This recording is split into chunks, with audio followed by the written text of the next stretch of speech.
This is a continuous improvement movement reserved for the few with the grit to prove it.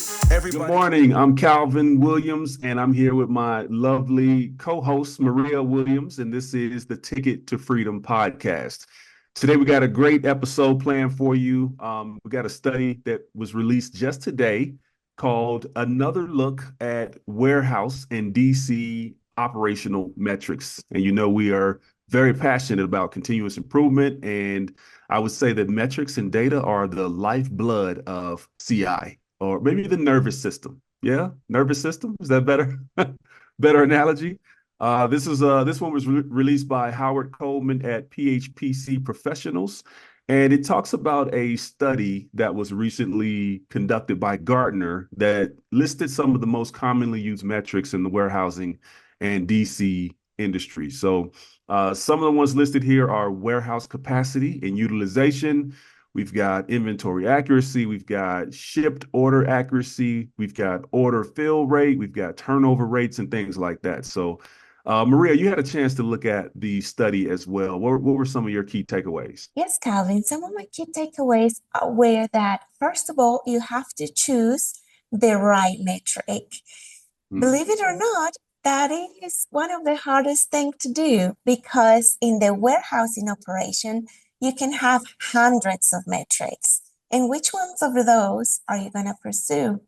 Another important point, and that I see not only in the warehousing industry, but just across industries, is, are you actually following, tracking and managing those metrics?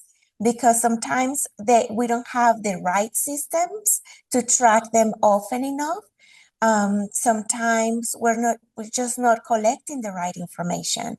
So it's very important that we have the right metrics, track them often, and manage them. Absolutely. Absolutely. And when we talking data, we talking metrics, we talking information, there is a very real situation out there called information overload. So there's infinite amount of things you can track, right? And the question at the end of the day is, which metrics are really driving action, right? Which metrics are driving the right behaviors, and which metrics are driving, enabling leadership to make the right decisions and take action against the opportunities that those metrics present. So one of the things that I've always coached and practiced myself as a business leader and encourage other leaders to do is get clear on how you're going to win.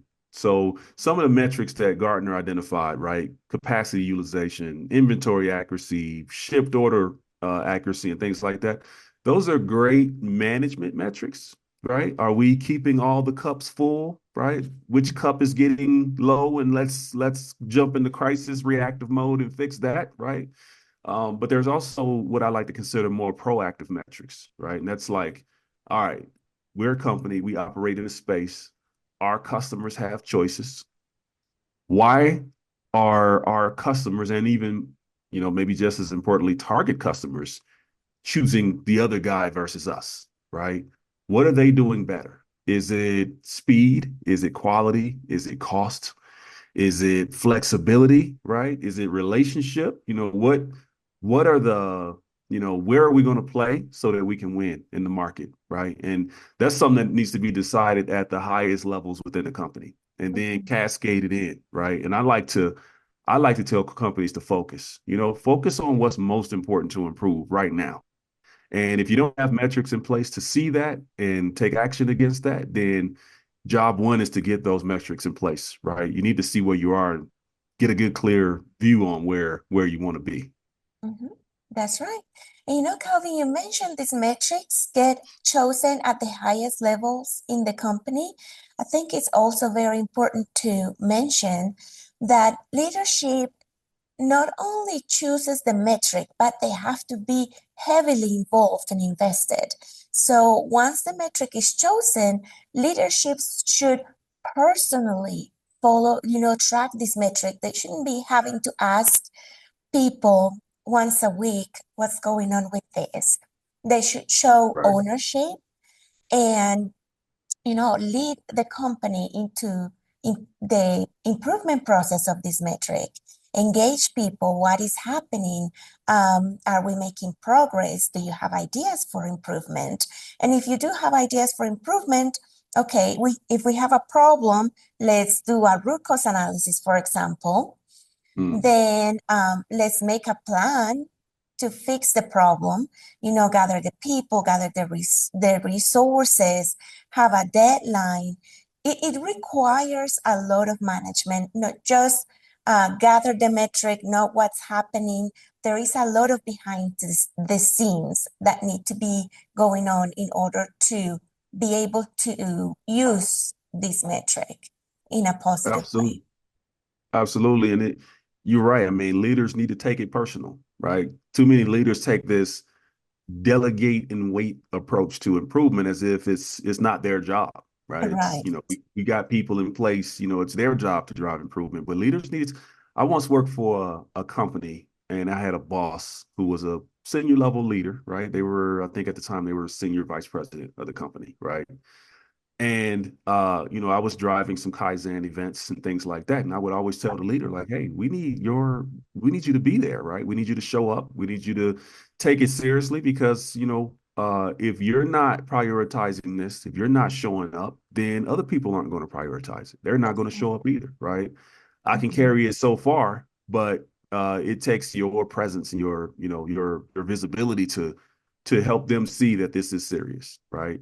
And the leader's response when I would present this is, well, why don't we, make sure some lower level leaders are present, right? We'll make sure those lower level leaders are there. And I'm like, yeah, but see, if this was a mature continuous improvement culture, right? This was a company that was very early in its maturity, then perhaps you can get away with lower level leaders just being present and helping to orchestrate and facilitate, right? But because it's a company that's very early in its journey, you, the most visible, highest level leader that people can see, need to be the one leading the charge, right? As a CI leader at the time, CI leaders can orchestrate, they can facilitate, but at some point, the CI leader doesn't set the priority for the company. And they don't set the priority for the employees and the directors and the other executives and the managers and everyone else. So who does though? You, the leader. You got to be out front. So yeah, when it comes down to metrics, make sure you can see and solve problems, but then you also got to keep gasoline in the tank of problem solving. And to Maria's point, hey, create a Pareto. What are the top contributing factors? Now let's dig into root cause analysis for the top issue on the Pareto, right? Let's knock that down to maybe a lesser issue, and then let's tackle the next biggest issue and keep going with the Kaizen process. So, all right, on that note, Maria, thank you so much for your time. This was a great topic because I know there's a ton of opportunity here. The lean and operational excellence stuff kind of started in manufacturing. So, warehousing DC is a natural extension of. So tons of opportunity in this space as well. So thank you for your time. Let's get better every day. We'll see you tomorrow. Thanks. Just in time, not a second slow. From the top flow to the shop flow, come on. Everybody, let's go.